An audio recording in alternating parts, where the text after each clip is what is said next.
This channel does not promote any violent, harmful, or illegal activities. All content provided by this channel is meant for an educational purpose only. আমরা তো দাবি করছি যে এই পরীক্ষা রাজ্য সরকার অনুরোধ করুক কেন্দ্র সরকারকে ইউপিএসসির মাধ্যমে করতে। এদের হাতে পরীক্ষা রাখবেন না। যদি পরীক্ষাই হয় কবে হবে সুপ্রিম কোর্ট বলে দেয়নি, তাড়াহুড়োরও কিছু নেই।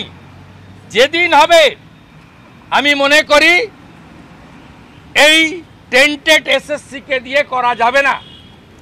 ইউপিএসসির মতো সংস্থাকে অনুরোধ করুক রাজ্য সরকার, নইলে অ্যাডমিট কার্ড পেলে আমি 16 পরীক্ষার্থীদের বলবো কোর্ট মনিটরিং পরীক্ষার জন্য তারা হাইকোর্ট সুপ্রিম কোর্টে যাক। ওকে আর পড়তে হবে না। উনি একটা ল্যাম্প পোস্ট, ওই 14 তলা থেকে যা বলছে তাই করে।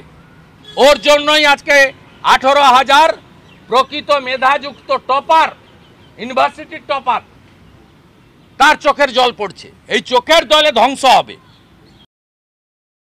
পার্থ বসু নিয়োগ প্রক্রিয়ার করার কে অর্ডারটা তো এসএসসিকে দিয়েছে। কালকে পার্থ বসুর যে মালিক, উনি তো কর্মচারী, ওর যে মালিক মমতা ব্যানার্জি বলেছে এসএসসি অটোনমাস বডি। তো এসএসসি নিয়ে পার্থ বসু বক্তব্য রাখেন কি করে? ভারতীয় জনতা পার্টির সরকার 10 মাস পরে বাংলার মানুষ তৈরি করবে।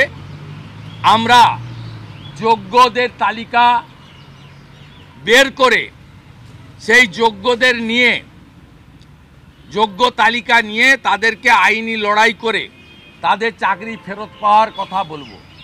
3 মাসের ডেডলাইনের বিষয় নেই, অর্থাৎ এই মুহূর্তে যোগ্যদের চিন্তিত হওয়ার কোনো কারণ আছে বলে আমি মনে করি না।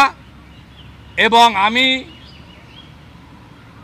উচ্চতর আদালত থেকে সবাইকে অনুরোধ করব যে এই প্রায় 18,000 যোগ্য শিক্ষক শিক্ষাকর্মী তারা যাতে কোনোভাবে ক্ষতিগ্রস্ত না হন, এটা দেখার দায়িত্ব আমাদের।